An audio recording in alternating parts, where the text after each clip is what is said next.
Hi, I'm Erik. I'm here with John Engels today, and we're going to talk a little bit about a keynote that John has given here at Digital CPA, and it's about owning your leadership. And one thing that really struck me today, when I think about the issues that firms are facing around adopting these new technologies, is it's around change management. And on one of your slides, I'm actually going to read a quote from it. You talked about seeing my part in a problem. And it was a quote from Murray Bowen, and it stated, "I learned that if there was an emotional issue in the organization, I was playing a part in it. And if I could modify the part I was playing, others would do the same." So expand a little bit more on that. Well, I mean, it's very natural for people to want others to change. Everybody wants everybody else to change. If you have a problem in an organization or in a family or in a marriage, we're humans, so we tend to see very clearly what the other is doing to contribute to the problem.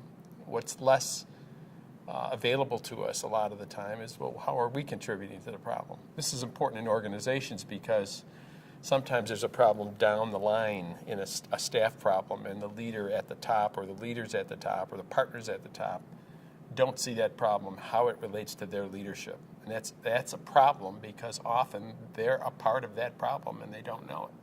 And there's something they could do to shift their own functioning that would change how that problem organizes. All right, so let's just take a live example here. This community here is very active in providing virtual CFO services. When you think about CPA firms, the two core services are audit and tax. So client accounting, for some traditional leaders, they're not as knowledgeable about it. So you have a new leader who's running this business line, and he's like, well, I just the other parts of the firm, the other partners, they just don't get it. Yeah. So your response to that person? I would say to that person, how well do you know those people that don't get it? What is the quality of your relationship with them? How much time do you spend with them?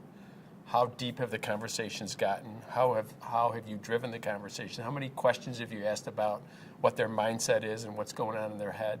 And when you start asking those kinds of questions, the person who's receiving those questions, who's sort of blaming the other person, suddenly realizes they don't know much at all about the person's position. So what that signifies is that they actually have a part to play in why it's coming down the way it's coming down.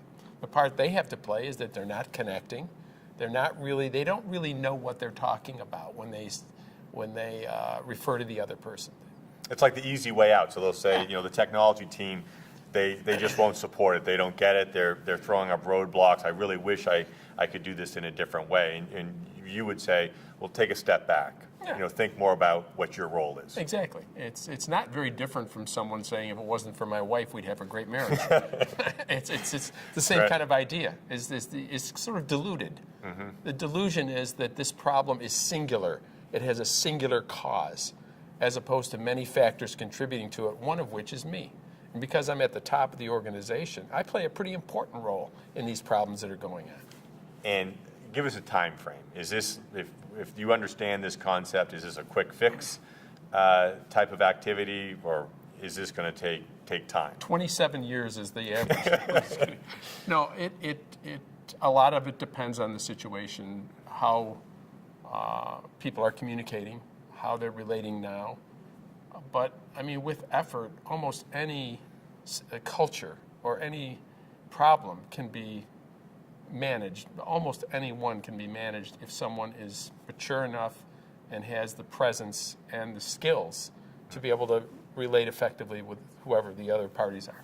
Well, thanks, John. I think this is a very, very important skill in an organization to drive technology success. Yes. I mean, to leverage the power of technology, you have to understand change management, and some powerful ideas here. Thank you. You're welcome.